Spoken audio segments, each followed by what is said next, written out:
another. Product designer Dieter Rams has inspired the work of Tom Dixon, Philippe Starck and Jonathan Ive. Our very own Tom Dyckoff travelled to Frankfurt to find out why. Our lives are dominated by objects, disposable, practical, aspirational, all designed for a specific purpose.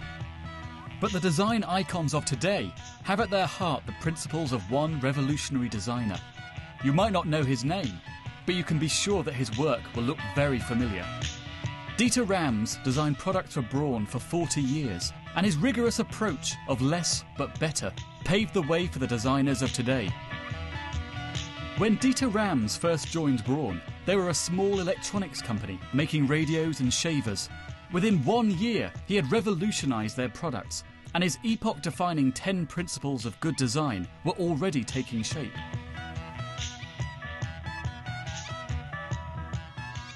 What is the Dieter Rams idea about what makes a good design? It is when it is believable. Glaubhaft in Deutsch, yeah. And it should be not lying. And I was always saying, you can tell the companies who are taking design really honest on your 10 fingers. And no change today. It's still only few companies. Apple is one. A lot of junk between.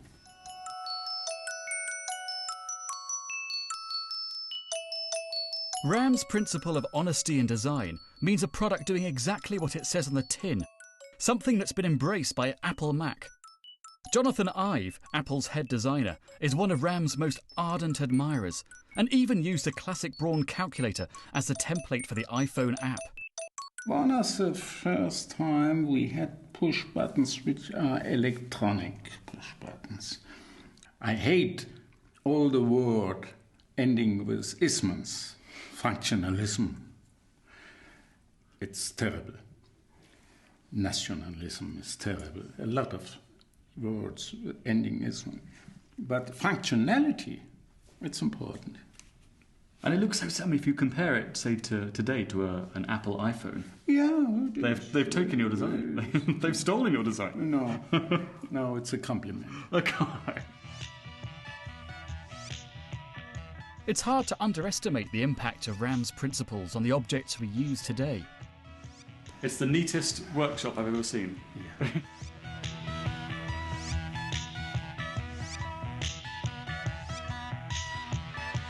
Before Rams joined Braun, audio equipment was hidden away in wooden cabinets, disguised as furniture.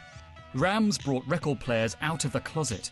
In 1956, he designed the SK4, nicknamed Snow White's Coffin, which had a revolutionary transparent cover, revealing its purpose for the very first time. This takes you back a long time. I came with the idea to use a new material, at this time only known for some exhibition things made for show windows. It was a relatively new material, and you could form it by heated. We had no idea that it should become normal for every record player until today. No idea.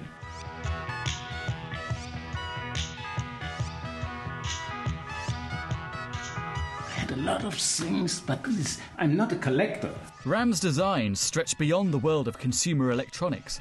In 1960, he designed the revered 606 shelving system for Vitsu, which has been in continuous production ever since. Its modular system allowed for endless variations and could be expanded to fit anywhere. I even have a 606 at home. The story starts that I become more and more books, so I add something in this direction. And later on, I add this row. And the idea of it to be a piece of furniture that you keep through your whole life, instead of just going to IKEA and buying something that you'll throw away 5 years later. You should design furniture not only for 2 or 1 or 3 years. You should design that for your whole life. The atelier system expanded on this innovation. The first hi-fi to offer its components in modular form, it allowed you to create bespoke systems to fit your home. And so, when was this designed? In '62. And the first one divided in components, which you also could arrange horizontal or mounted on a wall. And what was the thinking behind making it modular, breaking it up into... First, to make it modular was one, people could buy only components what they want. Right. Maybe they don't want a tape recorder, they only want an amplifier or the tuner. And the mesh, I love the mesh. And the mesh. Was that difficult to... Of course. The technicians was very proud that they had the solution, because it's a better loudspeaker quality comes out. Before it was covered with some carpet, a kind of carpet, very... So the tone quality was dump.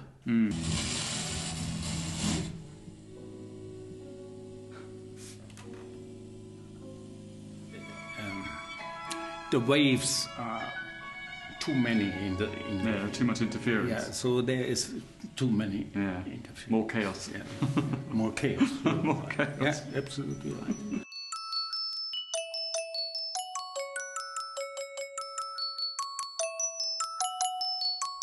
Rams applied his 10 principles of good design to every one of his designs for Braun.